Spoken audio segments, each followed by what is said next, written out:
음악과 오디오를 즐기는 가이드 잼튜브 우승열입니다. 지난 시간에 디바 유토피아를 살펴봤죠.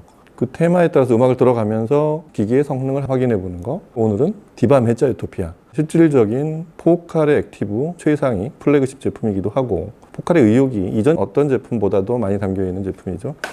디바 메자 유토피아로는 그럼 뭘 살펴볼 거냐? 두 편에 걸쳐서 두 가지를 살펴볼 예정입니다. 디바 메자 유토피아가 표현하는 세계가 다양하지만 포컬이 자신들이 내고 싶어하는 소리를 그대로 구현한 액티브 방식의 소리가 과연 어떤 장점을 갖는지.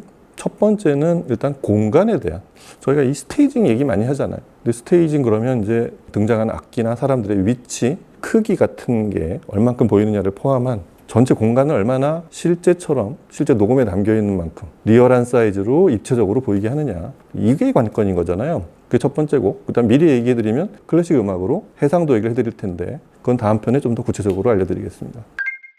첫째, 오늘 이 공간, 굳이 스테이징이란 말로 옮기지 않더라도 얼마나 입체적인 표현을 잘 하느냐, 하이엔드 오디오로 체험해보는 입체적인 공간의 재미.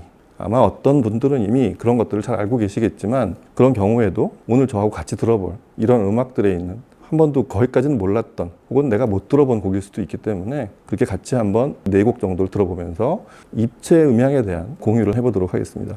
첫 번째 곡은 재즈예요. 재즈곡이 공간 표현에 많이 등장하는 이유는 최근에 재즈는 대편성으로 여러 연주인이 등장해서 하는 그런 녹음보다도 좀 더 정교하고 각 아티스트의 그 미묘한 연주나 보컬의 느낌, 점점 이런 걸 담는, 그리고 그거를 감상하는 재미, 이게 재즈의 어떤 추세라고 본다면 재즈야말로 이런 공간에 대한 정보가 곳곳에 이렇게 담겨있는 대표적인 장르라고 할 수 있겠습니다. 물론 이제 그것도 누가 녹음을 했고 어느 레이블에서 어떤 아티스트가 공연을 하고 어떻게 녹음을 했느냐, 이거에 달려있는 거긴 하지만 일단은 재즈라는 장르가 그런 장점을 갖는다는 거. 그 처음에 들어볼 곡이 윈튼 마설리스의 곡입니다. 윈튼 마설리스는 제가 종종 표현하기를 그래미에서 최초로 클래식과 재즈 양쪽에서 동시에 수상을 한 그런 아티스트라는 기록을 갖고 있죠. 기본적으로는 트럼펫 주자입니다. 이제는 서서히 거장이 되어가는, 형인 브랜포드 마설리스도 여전히 활동을 하고 있는, 형제가 둘 다 금관악기의 거장들이 되어가고 있죠. 이 윈튼 마설리스가 한번 큰 변화가 있었어요. 데뷔 때부터 쭉 활동해오던 그 콜롬비아 CBS, 소니 계열 레이블이죠. 여기서는 이제 주로 클래식을 많이 녹음을 했고 가끔 재즈 녹음도 했었지만 완전히 회사를 바꿔서 블루노트로 이적을 해요. 이게 윈튼 마설리스 자체로도 그렇지만 재즈 레이블계에서 큰 뉴스였죠. 2004년, 그래서 옮기자마자 첫 앨범, 자켓의 분위기도 많이 바뀌었어요. 전에는 주로 윈튼 마설리스의 사진이 많이 등장했었다고 한다면 이제는 그래픽으로 울긋불긋하고 약간 젊어진 느낌? 블루노트 이미지 치고도 약간은 세련되고 앞서간 느낌? 이런 자켓으로 블루노트에서 새롭게 연주 활동을 시작을 했는데 그 앨범이 녹음이 여러 가지로 의미가 있지만 공간 표현이 대단히 좋습니다. 이전에 블루노트의 어떤 곡보다도 그렇고 저희가 아는 재즈의 여러 레이블들을 통틀어서도 녹음을 굉장히 잘했습니다. 이 앨범에는 여러 서포터들이 많이 등장하죠. 다이언 리브스 같은 재즈 보컬리스트나 바비 맥퍼린도 등장합니다. 근데 저희들이 주로 테스트용으로도 많이 듣기도 하는, 오늘 들어볼 곡은 You and Me라는 곡이에요. 이 곡은 스피커 양쪽에서 슬랩을 칩니다. 이런 식으로 슬랩을 치는데 그 소리가 지금 우리가 연주하는 곳의 좌우 반경은 이만큼이야, 좌우 폭이 이만큼이야. 근데 그거를 제대로 재생하는, 정상적으로 재생을 하는 그런 시스템에서 들으면 스피커의 바깥쪽까지 살짝 확장이 됩니다. 그러니까 왼쪽 스피커의 왼쪽, 오른쪽 스피커의 오른쪽까지 조금 스피커 바깥쪽에 소리가 난다는 얘기죠. 오디오가 신기한 게 스피커는 여기 있는데 왜 이쪽에서 소리가 나지? 그게 스피커가 서서히 사라지고 있다는 증빙이기도 하고, 여하튼 그렇게 시작을 해서 위치들이 각 악기별로 뚝뚝 떨어져서 이렇게 나타나고 전후 간의 거리도 그렇고, 여하튼 그렇게 슬랩을 치고 있으면 중간에서 약간 오른쪽에 베이스가 흐르면서 같은 지점에서 조금 앞쪽으로 윈튼 마설리스의 트럼펫이 거기서 나오기 시작하죠. 빰빰빠밤 빰빠밤 빠밤. 그러고 나서 오른쪽 끝에 슬랩보다 살짝 안쪽으로 피아노가 나오기 시작합니다. 그래서 여기까지를 듣고 나면 그게 약 한 1분 정도 지나면 그 악기들이 전부 다 등장을 하게 되는데, 그때쯤 되면 이미 내 눈앞에 이 윈튼 마설리스 쿼르텟, 이 4인조가 어떻게 자리를 잡고 연주하고 있는지가 눈앞에 그대로 떠 있어요. 머릿속에 이 사람들이 보이기 시작한다는 얘기죠. 이게 오디오의 스테이징이고 그걸 감상하는 재미입니다. 과연 내 시스템에서는 어디까지 보이고, 이건 들린다기보다 보인다고 제가 좀 표현하는데 어디까지 보이고 얼만큼의 입체감이 느껴지는지 같이 들어보도록 하겠습니다.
네, 윈튼 머서리스 쿼텟의 공간이 떠오르셨다면 이제부터는 조금 더 재밌게 깊이 좀 들어가 보겠습니다. 윈튼 머서리스보다는 10년 전쯤 90년대 중반 녹음이에요. 리키 존스. 모르시는 분들도 있는데 이 장르를. 리키 존스는 약간 크로스오버 재즈, 약간 독특한 장르. 재즈긴 재즈지만 아방가르드적인 시도도 많이 하고 다양한 시도를 한 그런 아티스트였는데 원래 데뷔는 70년대 말에 했죠. 79년인가 그의 데뷔 앨범을 냈는데 그의 그래미상에서 베스트 뉴 아티스트 상을 받았죠. 그래서 갑자기 확 유명해진 그런 가수죠.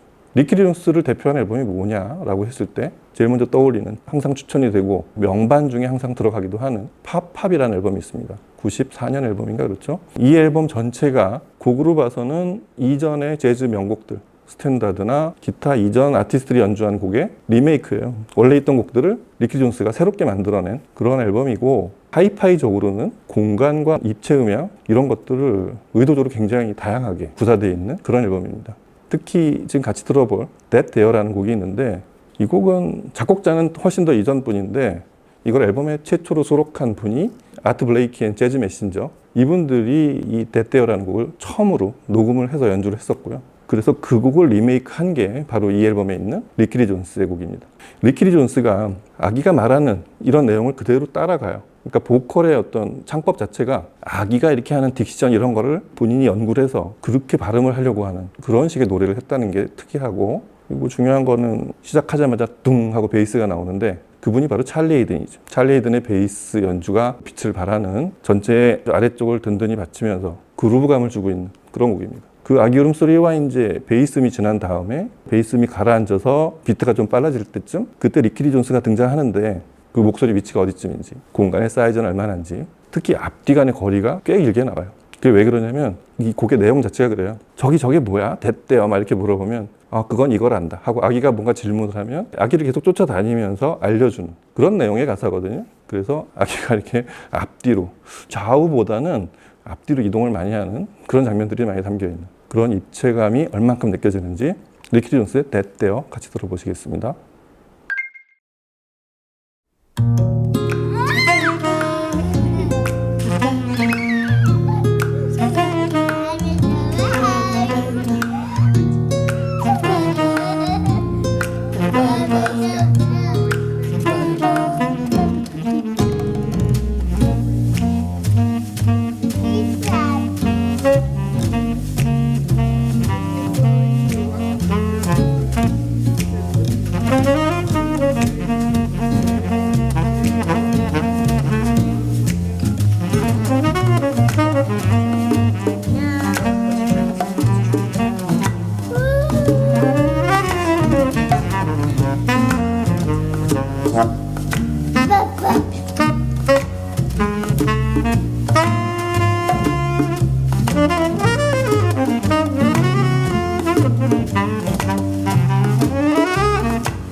Mama, hey, look at that over there. Hey, what they doing there? And where they going there? And mama, can I have that big elephant over there? Hey, who's that in my chair? And what's he doing there? And mama, oh hey mama, can I go over there? Hey mama, what is square? And where do we get air? And mama, oh hey, can I have that big elephant over there?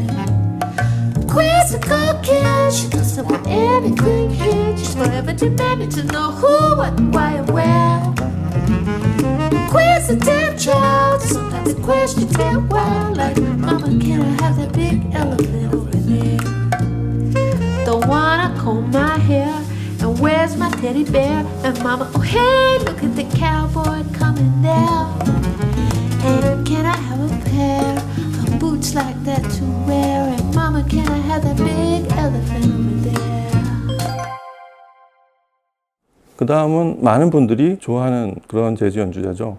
스타일 자체는 조금 메인스트림에서 살짝 비껴서 있는 그런 분이지만 다른 주자들이 잘 사용하지 않는, 이분 이외에도 그렇게 잘 다루지 않는 악기인 후르겔혼이라는 그런 금관 악기를 쓰기 때문에 그렇죠. 거기까지 얘기하면 아시겠지만 바로 척 맨지오네입니다. 조금 엔지오네가 이 악기를 쓴 이유는 어렸을 때 본인이 추앙에 맞지 않았던 디지 글레스피라는 그 트럼펫 주자가 이렇게 내리쳐가지고 휘어진 그런 트럼펫을 불어서 유명해졌는데 그 악기의 영향을 바로 받은 저크 맨지오네가 후르겔혼이라는 본인만의 악기로 옮겨와서 저크 맨지오네 스타일을 만들어냈기 때문에 그렇습니다. 이 앨범은 1980년에 발매된 앨범인데 앨범 타이틀은 Fun and Games라는 그런 타이틀이죠. 이 앨범이 발매되자마자 팝음악처럼 갑자기 스타덤에 올랐던 이유가 그의 동계올림픽이 뉴욕에서 열렸었어요. 레이크 플래시드 동계올림픽. 여기에 테마곡으로 쓰입니다. 그리고 얼마 안 있어서는 그거의 영향으로 우리나라 아시는 분들 많이 아시겠는데 저희 80년대 그 황인용 선생님이 진행하던 영팝스라는 라디오 팝 프로그램이 있었는데 거기 시그널로 쓰이면서 더 유명해졌습니다. 이 곡 하나로 척커 맨지오네를 몰랐던 분들까지 알려지면서 유명세를 타기 시작했는데 사실은 척커 맨지오네는 이 앨범보다 몇 년 전부터 연작 시리즈로 바로 Feel So Good 70년대 후반이었는데 그리고 이듬해 LP 시절에 더블 자켓으로 만들었던 Children of Sanchez 대작이었죠. 그러고 다음 앨범이 바로 이 Fun and Games였는데 여기서부터 앞에 두 앨범보다 사운드적으로 완성도가 높아지고 좀 파퓰러해졌다고 그럴까요? 바로 이 동계올림픽에 쓰였던 타이틀곡 Give It All You Got 이 곡 때문에 그런 게 좀 더 확장되기도 했지만 지금 들어볼 곡은 같은 앨범의 맨 끝에 가면 오늘 하루를 접는 그런 것처럼 Give It All You Got But Slowly 거의 자장가 같은 곡이 하나 있어요. 아주 낮은 음에 느리게 움직이지만 베이스 소리의 해상도는 좀 더 뛰어나고 중요한 건 지금 저희가 얘기하고 있는 이 까만 불이 꺼진 공간이 떠오르는 그런 느낌. 이게 베이스 악기와 플룻 소리 있죠. 목관 악기와 반짝거리는 차인배 소리 같은 이런 소리들에 의해서 그 까만 공간의 크기와 모양이 대략 떠오르는 이런 장면이 또 이 곡을 듣는 재미입니다. 척커 맨지오네 80년 곡 Give It All You Got But Slowly 이 곡에서의 공간 한번 느껴보시죠.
그리고 끝으로 들어볼 곡이 이게 아디에무스라는 정확히 말하면 이건 밴드라고 할 수 없고 1인 프로젝트예요.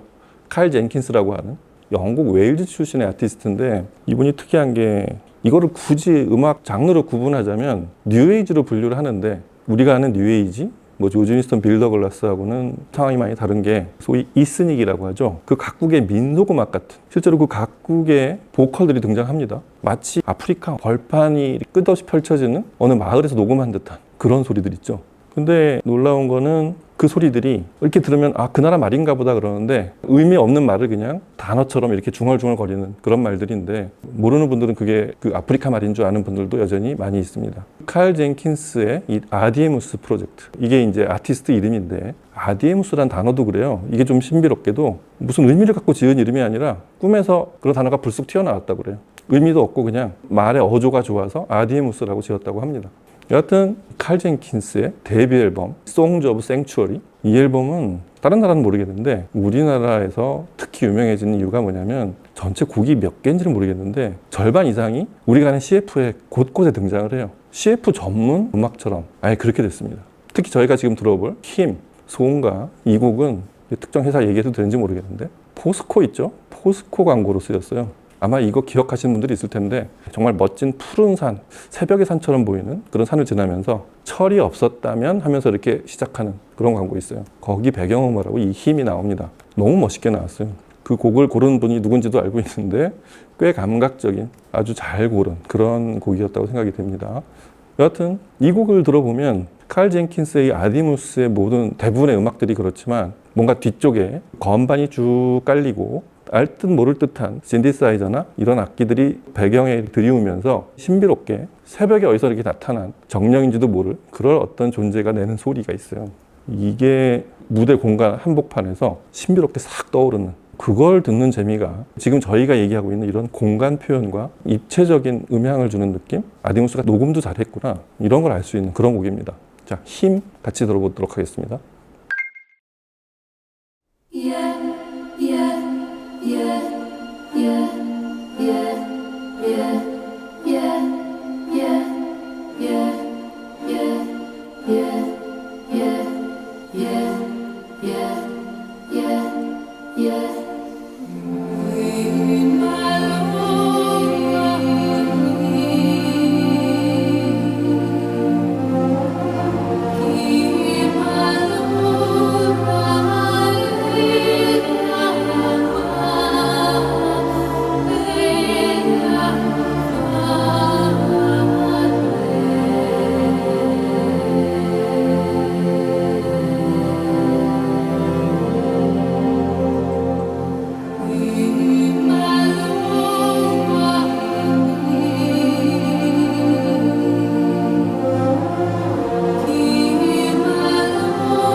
하이파이, 특히 하이엔드 오디오에서 입체감이 떠오르냐는 거는 그게 왜 중요하냐면 입체감만 나오고 음악이 좋게 들리지 않는다 이런 경우는 없습니다.